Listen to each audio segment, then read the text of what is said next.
Okay, good morning everybody, and Hazak Baruch. Thank you for joining us on this beautiful Thursday morning as we are approaching Perashat Bo. Today's class has two sponsorships. First of all, anonymously for Refuah Shlema of all of Israel. Amen. As well, today's class is sponsored anonymously for the health, success, and advancement in Torah of our children David, Yael, Hava, Yitzchak, and Mazal Tov. Hashem should bless them. Hashem should bless your children to have the wells of Torah open. Their minds should be open to hearing and understanding and loving Torah. They should be successful in Gashmiyut and in Ruchniut, to have health, peace of mind, Shalom, Briut. Amen. Hashem should bless our sponsors with all the blessings of the Torah. Thank you so much for your sponsorship and for your friendship. Hazak Baruch. My friends, today's class, Perashat Bo, would like to share with you a little bit of a deeper idea of Chassidut, combining Chassidut and Kabbalah. Something that I read from Rabbi Jacobson, Rabbi YY, a very powerful idea, very interesting, very deep, and again, a lot that I'm not even understanding what it's saying, but it's pretty cool stuff. Today we're going to go into the Sefirot, okay? We're going to go into the Sefirot, and I'll explain what those are in a minute. We have, of course, the last 3 plagues of the 10 plagues. And we wonder, as we read the plagues, is this just historical? Is this just information? Is it something that happened 3,300 years ago that I have to just learn again? How do the 10 plagues relate to every single one of us? Because if it doesn't relate to us, the Torah wouldn't write it. That's something that we have to realize and understand, is that every single pasuk, every word, every letter in the Torah applies to you and I equally today, right here, right now, as much as it applied 3,300 years ago. And as we read the 10 Commandments, we have to ask ourselves, what does this mean to me today in 2023? How does this text apply to me? And for this, we have to turn to the Kabbalah. The Kabbalah tells us that there's something called the Eser Sefirot. The 10 Sefirot. What are these 10 Sefirot? Maybe we heard of them. Maybe you heard of 7 Sefirot. And there are 7, but there's 10 actually. There's 7. And we'll explain the 7 and the 10 in a second. These are 10 characteristics, traits, if you will, in which Hashem interacts with the world. That's what it is. It's very simple. There are 10 Sefirot, right? There's 10 traits that you can interact with the world, and there are 10 traits that we interact with each other, and there are 10 traits in which we interact with ourselves. Out of these 10, there are 7 emotional traits: Chesed, Gevurah, Tiferet, Netzach, Hod, Yesod, Malchut. These are 7 emotional traits that we have. We all have them, and we will explain them one at a time. But we all have these 7 traits, and Hashem as well used these 7 to interact with the world at different times in different ways. Then there are the 3 higher ones, what we call the 3 intellectual traits. These are Keter, Chokhmah, and Bina. Okay? So Keter, Chokhmah, Bina are the 3 intellectual traits. And then Hesed, Gevurah, Tiferet, Netzach, Hod, Yesod, Malchut are the 7 emotional traits. And we're going to see hopefully in today's class how the 10 midot, the 10 sfirot, actually correspond to the 10 plagues. And what happened was, in Egypt, the Egyptians they corrupted their 10 traits. And sometimes in our lives we can corrupt our 10 traits. Of course, we can use them for good and amazing things, is what we should do. But sometimes when we corrupt them, so what happened in Mizrahi is that the Egyptians took these 10 to the opposite extreme of wrong. And so Hashem had to bring 10 plagues to break down their 10 traits that they destroyed. And what we're going to see in today's class, hopefully, is how we can either use these 10 in a good way or in a wrong way.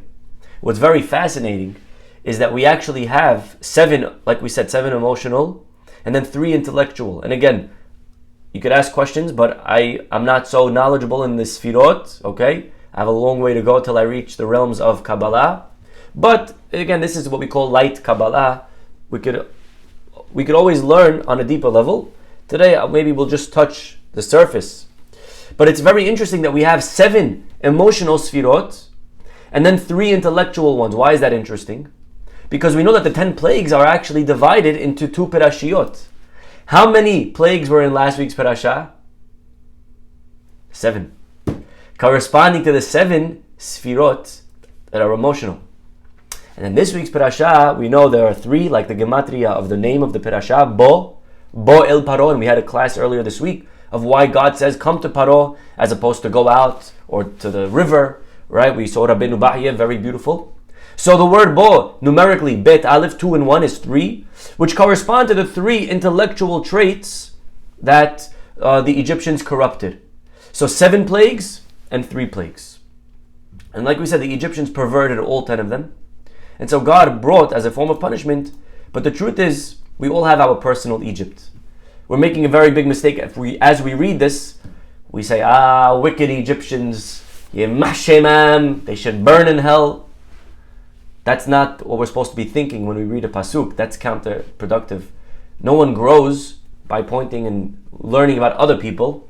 The goal of all of this is to learn about ourselves and to realize that we could be maybe in our own Mizrahi. The word Mizrahi means to constraint, means to be stuck. We all have min ha-metzar karatiya. We all have this Egypt that we're stuck in. Sometimes it could be in 10 of these ways. Sometimes it could be in one of them. And so let's go one by one and talk about these 10. Let's see how far we could get. And how we can use them again in a good way or manipulate them in a wrong way. And then how each plague corresponds to that specific trait. We begin on the lowest level. We'll work our way up. The lowest trait, the final trait, the last trait, the 10th sephira, all the way down, is malchut. Okay, again, let's just quickly remind ourselves what they are. Keter, chokhmah, bina, hesed, gevura, tiferet, netzach, hod, yesod, malchut. Okay, so the last one is malchut. What is malchut? What trait is that? Well, we know what's a melech. Melech is a king, and a king represents someone secure, confident, someone who is very confident in what he has. Now, malchut can be an amazing thing, to have that security. But malchut can be used in a very corrupt way. If I use my confidence, if I use my position, if I use my power to control, to manipulate people, if I use instead of building people as a king, as a person, as the man of the house, as they say, my job is to build my children, is to build confidence in other people, is to make them feel secure. An employee should never be afraid of his boss. An employee should never feel that my boss is out to get me, that my boss is breathing down my neck, and if I mess up, he's going to fire me. That's never the feeling that we want our employees to have. A boss needs to create this environment, this feeling, this setting that I'm here to help you. And your success is my success, and I want you to succeed. I'm not hoping for you to fail so that I can punish you. And if you mess up, my job is to help you get back on your feet, not to fire you. A boss would be very wise to make sure that his employees know that. A principal needs to know that their job is to give their teachers, again, the same idea. When I walk into a classroom, my job isn't to get my teachers to be nervous. When I walk into a classroom, I want my teachers to feel calm and happy. The boss is here. I'm relieved. That's the feeling that they need to be at, right? When a kid is fighting with a friend and he's fighting, all of a sudden the father walks into a room. What feeling goes on into the kid's head? He said, oh shoot, my father's here? Or, oh yes, finally my father's here, he could save me. We need to make sure that as kings, as people of the house, heads of the house, bosses, that we are instilling not fear, not control, but confidence. The Egyptians, they used their malchut, unfortunately, the wrong way. Their malchut led to exploitation, to domination. They killed, we know, millions of innocent lives. Just imagine Hitler. This is what we really have to realize Egypt was. They threw babies upon babies into the Nile River. If you ever went to the Nile, you see a beautiful river. It looks beautiful. But the truth is the Nile had in it hiding, big secret. It had in it death, blood. It was filled with innocent babies. It was filled with Jewish babies. The Egyptians, they corrupted their malchut. Instead of using it to help their citizens, they controlled their citizens and they exploited them and they ended up killing many of them for no good reason. They were paranoid. The Nile represents the malchut, the security of the Egyptian people. There's no rain in Egypt. Where do they get irrigation from? How do they water all of their crops? Their water, their security, their malchut, their confidence came from the Nile. It sustained them with water. It gave them food. And so what is the first plague? God says, you corrupted your malchut. You corrupted your sense of what was supposed to be your confidence and your security. So God says, I'm going to take your source of security, the Nile, and I'm going to turn it into blood. God is showing them that you corrupted your midah of malchut. And again, all of us in our personal lives, we can use our positions either to help people or to control people. We know each one of the sfirot represents another character in Jewish history. Which personality represents the midah of malchut? Very good, Jennifer. David HaMelech. David, of course, we know David Melech. David was a king. David was an amazing king. David, we know, he represents the midah of malchut. But we also know is that David has a little stain on his history with the episode of Bathsheba. And again, the Gemara is very clear that whatever we think the sin was, it wasn't that bad. Kol ha'omer David hata eno ela to'eh. David, of course, he sinned, but don't think it was a sin that you think it was. Of course it was a sin. No one's saying it wasn't a sin. Natan comes and he rebukes David after what he did. He wouldn't rebuke him if it was nothing. He wouldn't rebuke him if it was parv. There was something negative to it, but not as bad as you think. But it was something wrong. And in a way, David used his malchut the wrong way. What happened after he went with Bathsheba? He brought her husband back and then he sent him off to the war. So David used his power over Uriah, Bathsheba's husband, in a wrong way. So this is how malchut can be bad. Of course, David apologizes right away. David says, Hatati. David learned his lesson. David ended up becoming Ro'eh Ne'eman. He ended up becoming the greatest king ever. But this is, again, the midah of malchut, of kingship, of confidence versus control. Okay? Any questions, please feel free to not ask me. Okay, next. We have the trait of, after malchut, number 9.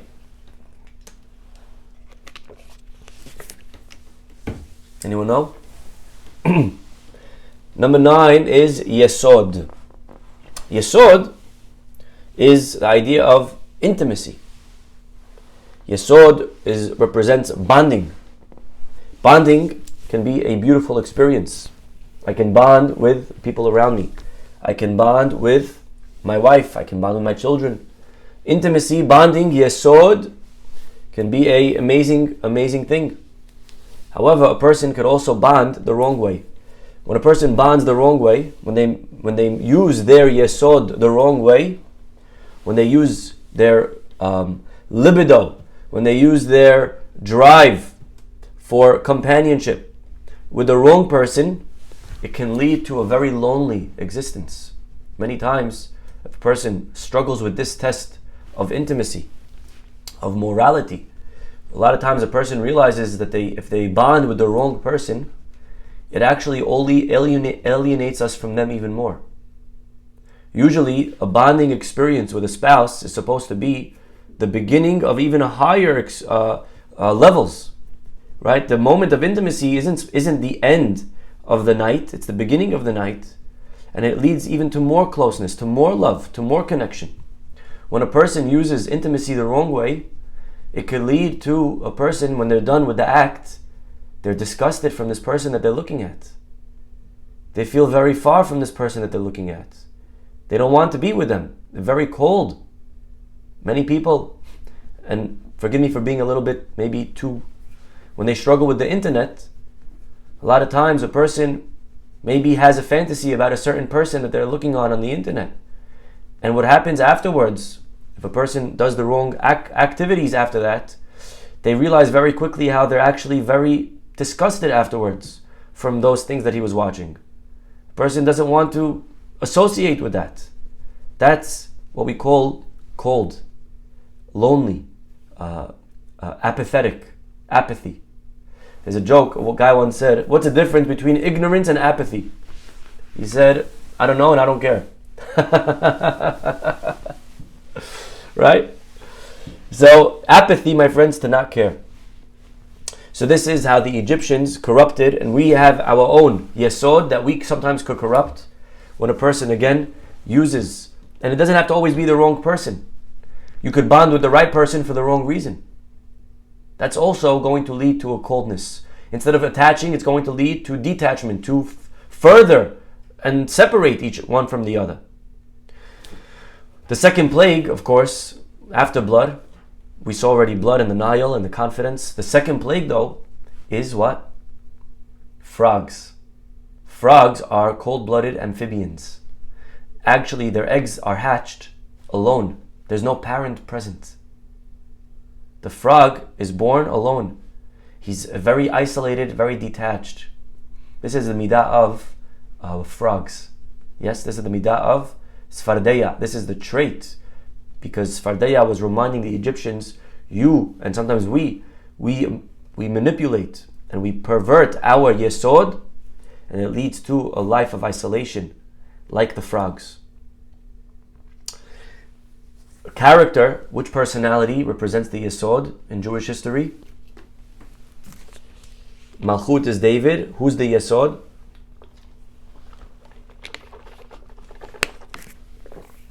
The yesod, of course, is Yosef HaTzadik. Tzadik yesod olam. Maybe you ever heard of that statement. But that means Tzadik is the yesod. Yosef, who's the Tzadik, is the yesod. Yosef did not need the fake love of Potiphar. When she tempted him, Eshet Potiphar, the wife of Potiphar, he didn't need the fake love. He didn't need the fake bonding. He didn't need the fake attachment to her.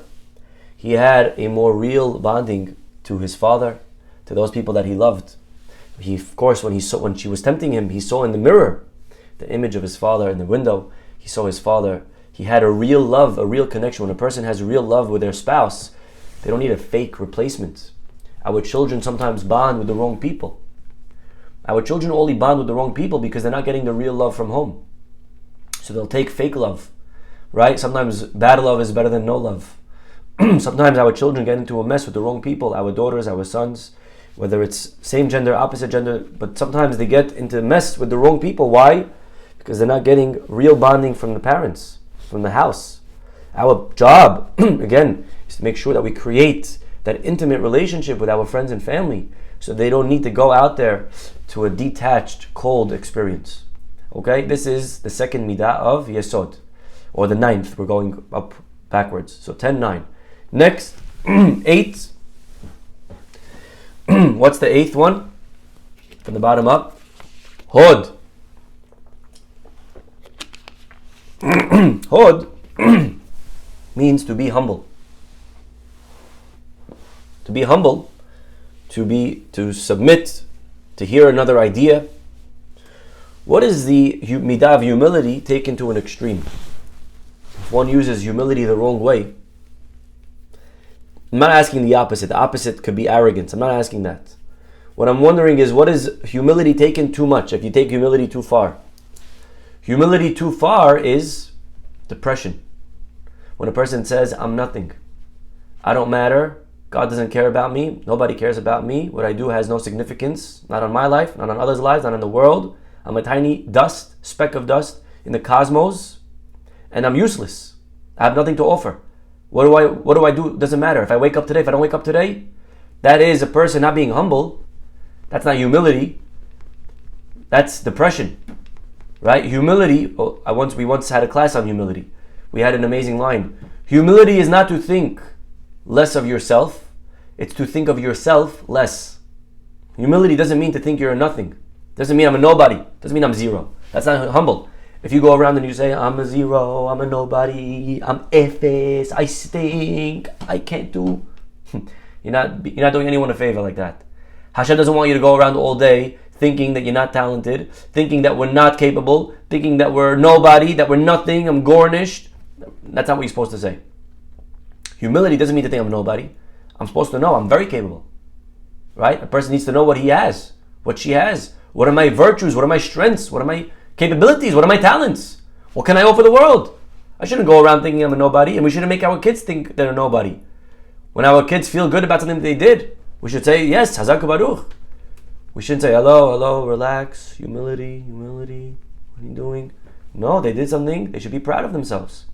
So what does humility mean? Humility means to think of other people before ourselves. That's what humility is, to put others in front of ourselves.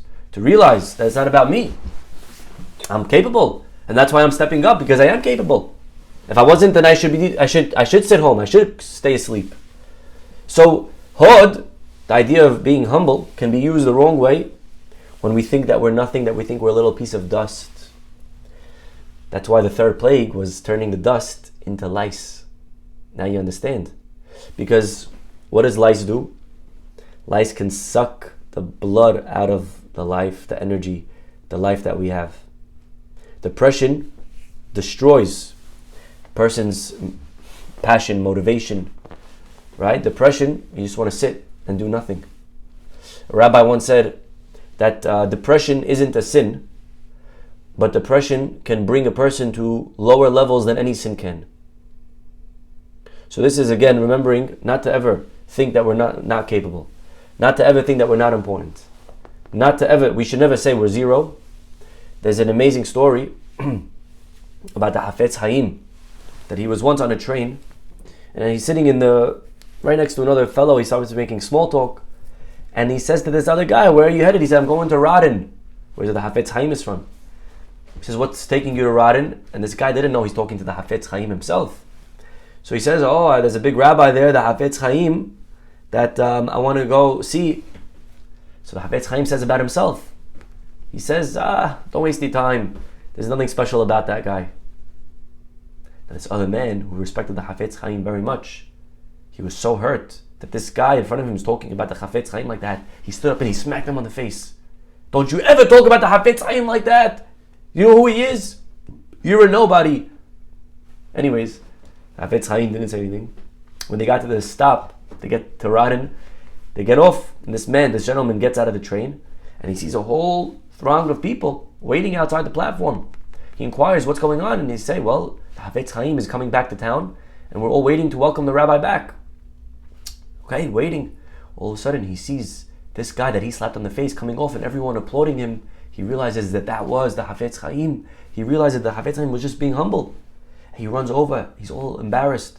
He's beat red in the face. He says, Rabbi, I'm so sorry. I can't believe I slapped you. I didn't know it was you. I thought you were a regular guy.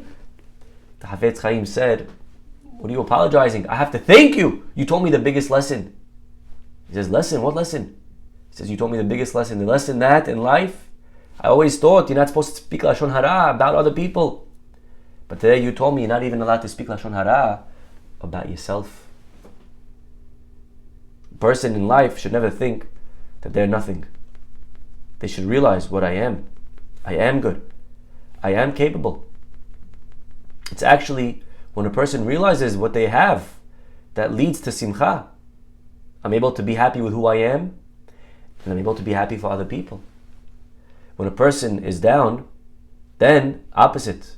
When a person is depressed, then they're not happy for themselves and they can't be happy for other people. Which personality represents the hod?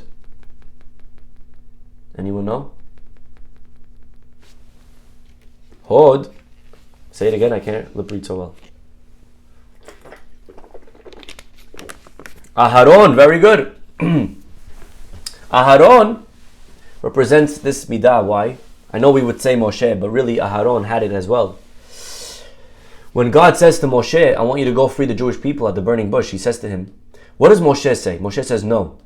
And there's many excuses. I don't know how to talk, I have a stutter, who am I? Paro is big, the people aren't going to believe me. But you know what Moshe's main deep down, his main argument was? Moshe didn't want to go. Look at this. Because he said, if I go, Aharon's going to feel bad. How can I go? And Aharon, who's the leader, Aharon is the rabbi of the community for the last 80 years. I mean, I don't know how old he was when he started, but Aharon's 83 now. So he's been the leader for the last 60 years. Who knows how long? I'm going to now walk in, bring my staff. This is in town, and we are here to take you out. Let's go. Let's get this party started, right? And Aharon he's gonna be very hurt. What am I, chopped liver? You just come in and you take over the show? You take over the company? Moshe didn't want to slight his brother Aharon. And God has to assure him, V'ra'acha v'samach belibo. Don't worry, Moshe. He's gonna see you. When your brother sees that you got the position, he's gonna be happy for you. No jealousy. Today, families are divided because of jealousy, destroyed because of jealousy. One brother's higher than another brother, a cousin, a nephew, an uncle, someone. And we have to realize that when we learn true humility, not depression, humility, confident in who I am, knowing what I have, I'm able to be happy for other people. It's not about me, it's about others. It's about the world, it's about the position. Who's the best guy? When I work on myself, I'm able to be happy for other people. Aharon was samach belibo. Instead of getting depressed, the opposite, when someone else gets picked, I'm depressed. Why are you listening to him? Why are you picking him? Why are you choosing that? Why did you invite him to your party? And I get depressed. So the opposite of humility taken the wrong way, is depression. So this is the third midah of lice. Again, it makes a lot of sense. God says the dirt, the small tiny sand, which represents the person who's struggling with hod, a person who doesn't believe in himself, a person thinks he's a tiny speck of dust. He thinks he's a tiny particle of sand. This sand turned into lice, and it could suck the life out of, the energy out of life. Okay. We're good? Next. What's the fourth from down up, meaning number 7? Number 7. So we did 10, 9, 8. Again, Malchut, Yesod, Hod. Number 7 is Netzach. What is Netzach? Netzach means eternal. But actually, that midah, the trait that pushes for eternity, is the trait of ambition. It's a person having a drive. The idea that I want to keep going and climbing, and I want to be better, and I want to be motivated. That's an amazing thing to have. A person who's not ambitious is a big red flag for girls that are dating. If a guy's not ambitious, he's just lazy, sitting back, doesn't want to do anything with his life, right? It's no good. In life, you have to want to be better than yesterday. That's the midah of netzach. It's pushing for eternity, right? That's motivation. That's an amazing midah. That's a great trait. However, this trait can be used also in the wrong way. Okay, how could this midah be used the wrong way? When I use my motivation to crush my competition, right? When I crush my competition, it turns us into, instead of sharks to do well in business, we become beasts. Of course, we know the fourth plague was the makkah of arov. What's arov? Wild animals. Wild animals coming and consuming all the people.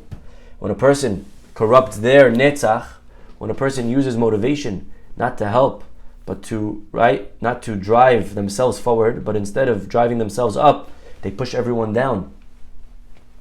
Right? They turn everyone else, they push everybody down, they turn into these vicious animals, these devouring beasts, consuming the competition. Of course, we know Moshe represents this trait. Moshe is the midah of netzach. Moshe, remember when Moshe complained to God? He said, I can't do it. So God says, okay, we're going to get 70 people to help you, 70 elders, and you're going to give them prophecy. And all of a sudden, there's these two guys, Eldad Umeidad, that they're going around giving prophecy. They're also giving nevuah. And what prophecy were they saying? Anyone know? They said the following idea through their nevuah. It wasn't them talking. They reached a level of their subconscious in meditation. They were able to say certain things from tapping into the divine. Again, I can't teach you how to do that, everyone. I'm sorry. But, so what happened? He says, they said the following. Moshe met, veYehoshua machnis. Moshe is going to die, and Yehoshua is going to take us in. Who heard this? Yehoshua. Yoshua heard this and right away he ran into Moshe. He was furious. He was a student of Moshe. A real student doesn't want his teacher to die. Right? A fake student wants his teacher to die so that he can become the teacher. But Yoshua was a real student. He loved his Rebbe. And he was humble. Learning from Moshe, of course, humility. He runs and he says, Moshe, Kilaim, destroy them. And what did Moshe say? Mi yiten et kol ha'am Hashem. If everyone would prophesy, Hadir. Love it. There's enough business for everybody. I'm not afraid of competition. He could be great and I could be great, and there's enough for everyone. And this is really how the Syrian community that we come from, we're so blessed. This is our foundation. There's an amazing story of this man, Alav Shalom, Joseph Beta, who is a huge, huge saint in the community. And there's a book called Joseph about him. I never knew him, never met him, I don't think so. But there's amazing stories of this man's kindness. Stories told that he was one of the main sellers to Walmart for linens. So he was out in, what is it called? Bentonville? Right? Is that the city? I said it right? Okay. So he was out there waiting to meet one of the buyers of Walmart one day. And wherever he traveled, the story says that he would bring one of his rabbis. I don't know which rabbi. He would bring a rabbi with him so that they could study together. So he went down there and he's studying with his rabbi in the waiting room. And all of a sudden he sees a fellow community member from Brooklyn. He's pacing back and forth in the waiting room. He looked a little nervous. So Joe Beta, he says to him, it's very, you look very nervous. Why are you so nervous? He says, well, I came down here thinking I had an appointment. And I realize now that I don't. And I'm trying to get in and I came all the way down here. So this guy, Joseph, who had a big connection to this buyer, Frank, he says, 1 second. Goes in there, he says, Frank, this guy Manny is out there waiting for you. So Frank looks up, he's like, I know, but he didn't have an appointment. So he says, listen, give him 5 minutes. The guy came all the way down here. Could you give him 5 minutes? So Frank looks up at Joseph, he says, I don't understand. This guy's your competition. Why do you want him to go in for a meeting? Joe Beta said, Frank, there's enough business to go around for everybody. And Frank was shocked, very, impressed. He says, okay, we'll give him 5 minutes. Tell me he has 5 minutes. So he runs out, he says, Manny, good news, you got 5 minutes. Now Manny started panicking again. He's like, what's the problem? He's like, well, all my samples are in the car. How am I going to bring them? I don't have, by the time I bring them, my 5 minutes is going to be up. There's no problem. He says, Rabbi, come. He goes, he takes the rabbi, Joseph and Manny. They all go downstairs and they start unloading Manny's car with the samples, setting it up in the showroom. Can you imagine? This is what it means to have netzach in a good way. I'm not afraid of other people. Mi yiten et kol ha'am Hashem. Let everybody be prophets. Let everybody be successful. Let everybody have money. I'm not jealous. I'm not afraid. I believe in God. This is the midah of netzach. The motivation, the drive to use it to help ourselves and to drive other people. Not to drive them out of the door, but to drive them and also push other people to succeed. Realizing that we can all succeed together. This is number, 7, coming from the bottom up. Next, number 6. This is the midah of tiferet. What is tiferet? Tiferet, let's explain the last 3 together. 6, what are we doing? 10, 9, 8, 7. 6, 5, and 4. Let's do 6, 5, and 4 together. Okay? If you're counting from the top down of the 7, it's 1, 2, and 3. Hesed, Gevurah, and Tiferet. Okay? Often you'll hear of those 3 together. Let's talk about those 3. Hesed, we know, is kindness. Right? That's number 4. Number 5 is Gevurah, is discipline or strength. And number 6 is Tiferet.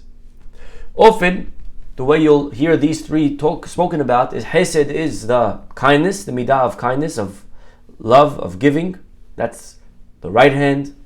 You'll hear about Gevurah being the opposite, receiving, rejecting, disciplined. That's the left hand. Avraham, as an example, was the chesed. His wife, Sarah, was the balance, the gevurah. The son, the children, was the opposite. Yitzchak was the gevurah, which is why Avraham is chesed and Yitzchak is gevurah. And Yitzchak's wife was Rivka. She was kind. She was the chesed in the family. That's why when Eliezer looks for a wife for Yitzchak, what deal? What does he look for? What's the condition? What deal does he make with God? Whoever will give me and my camels to drink. Of all the things, he looks for chesed. Why? Because he knew that was the perfect balance for Yitzchak. He needed someone who was chesed. Yitzchak was, I guess, closer to his mother's trait of gevurah. Avraham, chesed, Yitzchak, gevurah. The Yaakov is the result, the truth, the balance. The midah of Tiferet, which is what we're dealing with right now, the sixth one. Tiferet, again, 10, 9, 8, 7, 6. So Tiferet, he translated it over here as compassion. Truth. Compassion is not the same as love. You see, love, chesed, the first trait that we said, chesed, gevurah, Tiferet. Chesed, number 4, chesed is love because maybe I am blinded and I don't see who you really are. I overlook your flaws. Think about a relationship. A guy is going out with a girl. So sometimes a guy could, be in love with a girl or vice versa. And the family is saying, what are you doing? This girl is not good for you. Look how disrespectful she is. Or look at this guy, he's controlling, right? And what does the guy or the girl say back to their family in their defense? They say, what are you talking about? You don't know her like I do. You don't know him. He's such a sweetheart. He's so sensitive. He's not controlling. He's watching. He's protective, right? And the truth is, a lot of times we don't see the real person that we're dating because love blinds. And I overlook the real person that you are underneath. And that could sometimes be very bad. That's why the Torah, as an example, to protect us when we're dating,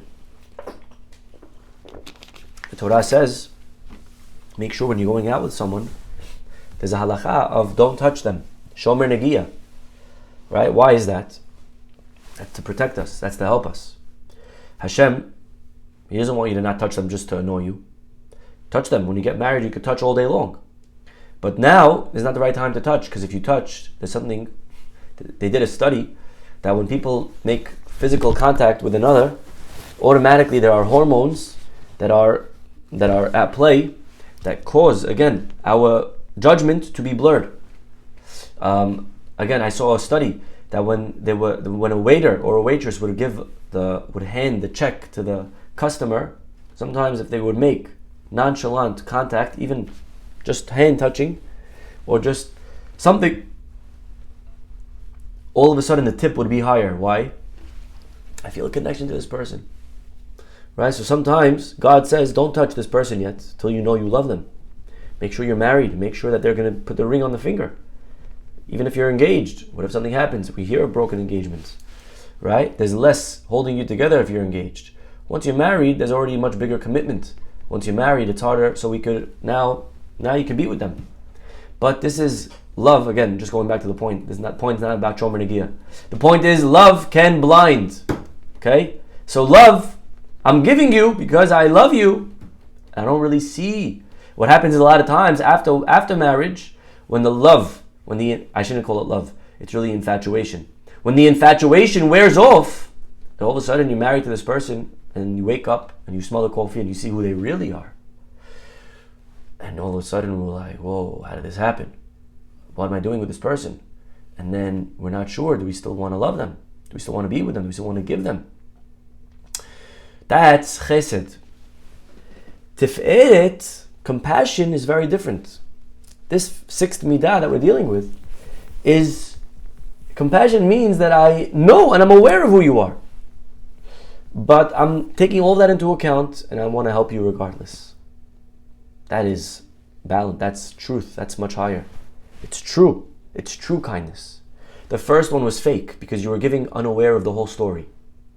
This is emet. This is I know and I'm going to help nonetheless.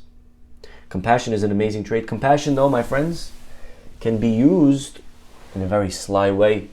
When a person is standing there with compassion, but they're using that compassion to take advantage of somebody, to manipulate, to seduce them.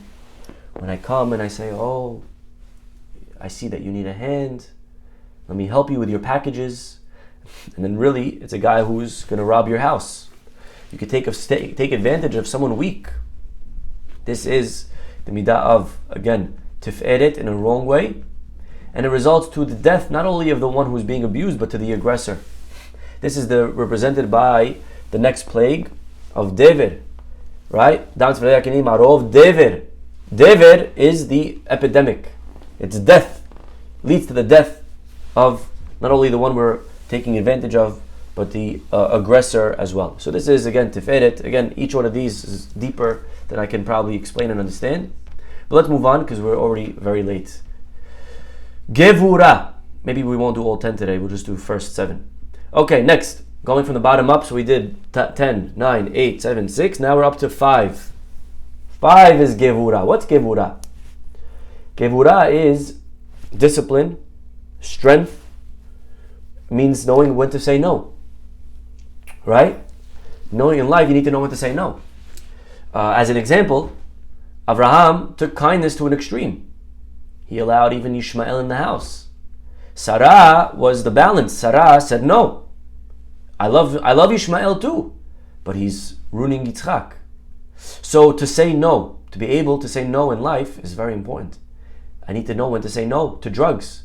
I need to know when to say no to a bad deal in business, or something that's dishonest in business, a wrong temptation. I need to have the discipline to reject the things in my life that are going to hurt me. Sometimes my child wants something. My child wants a candy, and they're not able to have it, or they had too much.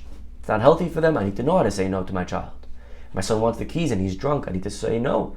My son wants to go to a party that I think is not healthy for them. And again, every stage is different. Every child's different. We have to always, there's no rule for this. But sometimes as a parent, I have to put my foot down and say no. Sometimes I have to say no to myself, to my urges. This is Gevura. This is very, very important midah. You realize Gevura is serious. Gevura is no joke. But what happens when I use Gevura too much on the wrong people? If I reject my spouse, if my spouse is coming for love or they're calling me for attention, and I say, I'm busy now. Honey, I told you, don't bother me at work. From 10 to 6, I'm unavailable. Right? So this is a person using Gevura the wrong way. This is Gevura of rejection. And sometimes our spouse can feel rejected. Sometimes our children can feel rejected. Rejection is the worst feeling. I don't know if you ever got rejected. Sometimes in a date, we make ourselves vulnerable. We ask someone out and they say no. Rejection, if you're not confident, rejection can burn you. It can destroy the person. When you reject somebody, you can destroy them. Right? A mean word, it can destroy somebody. The saying in English, sticks and stones can break my bones, but words will never hurt me. That's pure sheket, falsehood. Words hurt tremendously. Right? Fire, to reject somebody, you can destroy their lives. Of course, again, when it's a good type of rejection, it's a fire to destroy the things in my life that are hurting me. I can burn away all of the weeds that are rooting my field to build a beautiful field of plants and an orchard. Okay, so what is the sixth plague? Shehin, the boils, the fiery boils that attack their body, again, representing the fire of rejection, either in a good way or a bad way. We know Yitzchak was very disciplined. Yitzchak was the midah of discipline, of Gevura. When Yitzchak rejected though Timnah, and she ended up going to Esav. Remember Timnah, she wanted to marry into Avraham and Yitzchak's family, and they rejected her. And she went out and she married Esav, and they started the family of Amalek, if I'm not mistaken. So this is the midah of Yitzchak, of rejection. Let's just wrap it up. It's very late today. Finally, we have the midah of number 4, if you're going from the bottom up, or number 7, if you're going from the top down, is the midah of Hesed. Okay, Hesed is the first of the 7 traits, right? Chesed, Gvura, Tiferet, Netzach, Hod, Yesod, Malchut. So Chesed is what we're up to, is number 6. 7, excuse me, number 7, or if you're going the other way, it's number 4. Chesed is kindness. It's the idea of giving. If Gvura is receiving, Chesed is giving, projecting, providing. We had a class last week of the gender roles and how Moshe Rabbeinu came from a marriage where the mother, the female, usually the man is the giver. The man in every marriage gives. But Moshe Rabbeinu was born in a house where the mother was the giver. The mother was the older one. She was the aunt. We had a whole class on this. And we asked, why was it that Moshe came from a marriage that usually is forbidden? An aunt cannot marry a nephew. Now before the Torah it's okay, but still, why did that happen? We said, right, it was a beautiful, deep class, a nice class. Again, because Moshe had to learn this trait of receiving, of the feminine, of the taking. That's why the women are like the moon. The moon receives, the sun gives. The sun is the man, the woman is the female. The moon is the female. Okay. So the sun gives the light, the moon receives the light. So to give, chesed is to project. That's why men always need to give advice, right? They always need to solve a problem. Men are independent. Don't try to give your husband directions of how to get there. Right? Honey, I think you need your left. Don't tell me how to get, I know how to get there. But the Waze is, honey, the Waze is saying, I know, I'll tell the Waze. The Waze, right? By the way, big problem of the Waze is that it's a lady's voice. If they change it to a man's voice, the guy will have no problem listening. Okay, fine. So this is what love is. Love, kindness, chesed, nourishes. Love, of course, can destroy when it's selfish love. I don't love you, but I love really myself. When the love is not for your sake, but it's for my sake. It's selfish, it's self-centeredness. Right? This love, like this famous story, the rabbi saw the student eating a piece of fish. And he says, wow, you're really going all out. He says, Rabbi, I love fish. He says, you love fish? If you love fish, why'd you kill him? If you love him, why'd you take him out of the water away from his family? That's what you do to people that you love? So the answer is you don't love the fish, you love yourself. In life, we have to ask ourselves, when I say I love this, do I love that or do I love me? Guy is marrying a girl. Why are you marrying her? I love her. Why do you love her? Oh, Rabbi, she takes care of me, she thinks about me, she prepares for me. Sounds like you love yourself. Sounds like it's you. Right? Real love is for the other person, to nourish, to give rain. But what happens when I use the love the wrong way for myself? The flow of rain, instead of being water that nourishes, becomes like ice. Icy like hail. And this is, of course, the 7th plague of Barad. Barad, hail, was ice. It was ice that destroys. It doesn't build, doesn't nourish, doesn't create bonds. It actually ruins the vegetation. It ruins what you're trying to do. Of course, this was Avraham, and we know Avraham was Isha Chesed, but Avraham was incomplete because his Chesed was to an extreme. Avraham, as an example, like we said, he kept Ishmael in the house, and God says to him, "Your wife is right. You need to learn when the loving that you're doing is not a healthy type of love." Okay, so these are the 7 emotional traits. Of course, we have the 3. Let's do them quickly.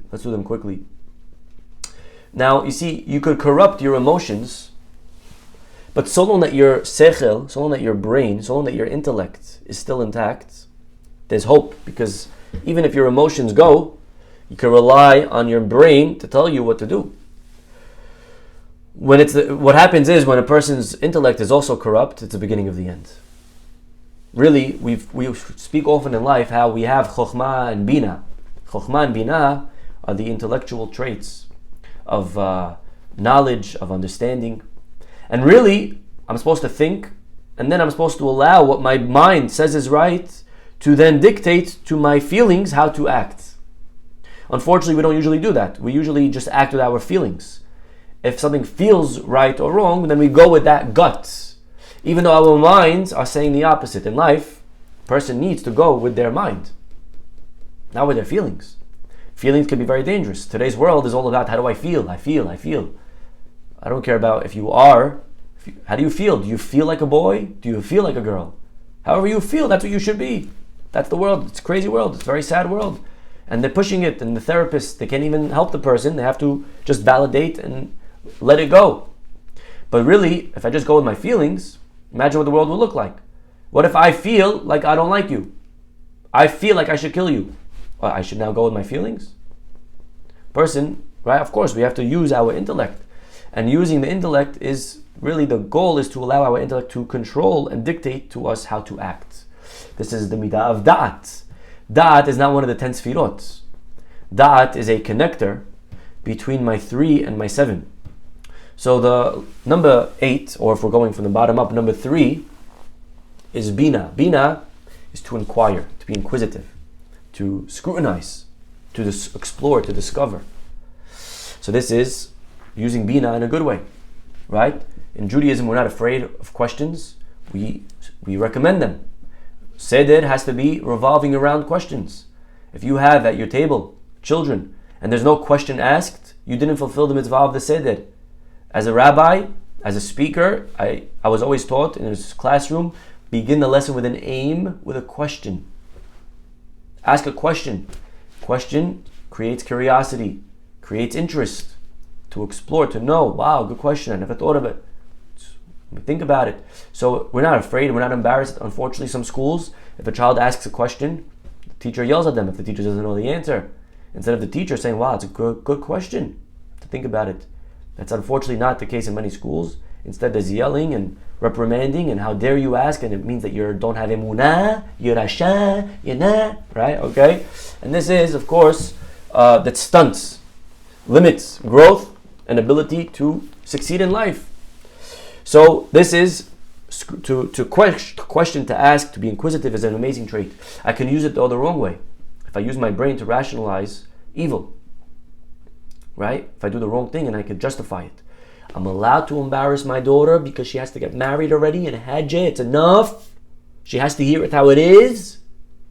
Then I could rationalize the worst things. Hitler rationalized, he justified that we were the problem and he could kill 6 million Jews. No problem. This is already a different level. You understand? This is not my 7 emotional traits becoming corrupt. This is my intellect becoming corrupt. And really, it could consume society, the community. Nothing remains. Destroy the world. This is the midah of bina, and represented by the locusts. What do the locusts do? Even hail, it destroyed, but there was some produce left. The arbe, the locust came, there was nothing left. It consumed everything. So long that a society is able to still think in a way that's rational, that's honest, then there's hope. The moment you manipulate your bina, everything is gone. And look at it today, unfortunately, we could see societies that have crumbled. As the saying goes, you could be so open-minded that your brain slips out. When you no longer have a brain, it's the beginning of the end. Chokhmah is again similar, the ability to conceive new ideas. Right? How do we conceive new ideas? The truth is, the biggest way to conceive new ideas is I'm going to say something that's maybe going to sound counterintuitive, but it's actually by limiting our ideas and connecting to a higher source of ideas. This goes back to the story of Hanukkah. Remember, the Greeks believed only in man's mind. What do you think? What do you say? Use only your mind. Whatever your head says has got to be right. This is very limiting because man's mind is limited. There are things that we can't conceive, that we can't understand, that we can never imagine. 1,000 years ago, they never thought of technology, of internet. They didn't realize that there were radio waves. You ever think? You're limited. When you connect to a higher source, when we connect to God, we're able to actually do more and create more and advance more. The story of the Greeks versus the Jews is the story of light versus dark. Right? If you remember, we said that the Greeks represent choshech. Remember, the Pasuk says in Bereshit, the beginning verses of creation, V'ha'aretz hayita tohu vavohu, the world was empty and desolate, V'choshech al penei tehom, darkness, and each phrase represents another galut, We said Choshech is Galut Yavan. Hanukkah. That's why the light of the menorah, the lighting of the Chanukiah, is to light up, to realize what's the difference between us and the Greeks. They left wisdom up to man, only man. And we said, yes, man is bright, but we are limited. Higher than man is the intellect of God, Torah knowledge. And the word Torah, not a coincidence, comes from the word Or. Torah, Or, light. This is, again, the trait of Chokhmah. And of course, the Egyptians, they perverted their trait of Chokhmah, and that's represented by the next plague, the 9th plague. Of what's the 9th plague? Choshech, darkness. Right? When we're arrogant, we think we know it, so we actually lose. We deprive ourselves of learning. And then finally is the Keter. Keter is very high. It's the final Sphira, the 10th Sphira. It's the trait of not the intellect or the ability to have to be inquisitive. Keter is the subconscious. It's the one thing that's very hard to destroy. You can destroy your thoughts, but to destroy the unconscious is a different level. And this is represented by the firstborns. The firstborn is the first instincts, the first ideas, the first motives that lie even beneath my surface. This is the firstborn. And it's hard to violate it. It's hard to corrupt it. But an ongoing addiction can eventually even pervert your subconscious, your dreams. And this is the unconscious, and this is the death. This is represented by the death of the firstborns, the death of the subconscious, of the unconscious. And so this is, again, a quick summary. Again, each one has much more depth, I'm sure. But just the final idea is, after God broke down the 10 traits that they manipulated and they corrupted, then he had to rebuild them. And that is by the giving of the 10 commandments. And each commandment worked back on building a new way of healing these 10 traits, these 10 sfirot that they corrupted, that sometimes we can corrupt. They rebuilt through the Torah, and specifically through the 10 commandments. That's already another class and already another study of how do the 10 commandments correspond to the 10 sfirot and to the 10 plagues. That's for another time. Anyways, we'll stop over here. Everybody have a wonderful, wonderful day. Hope you enjoyed today's class. God willing, we'll see you all tomorrow. Bye-bye.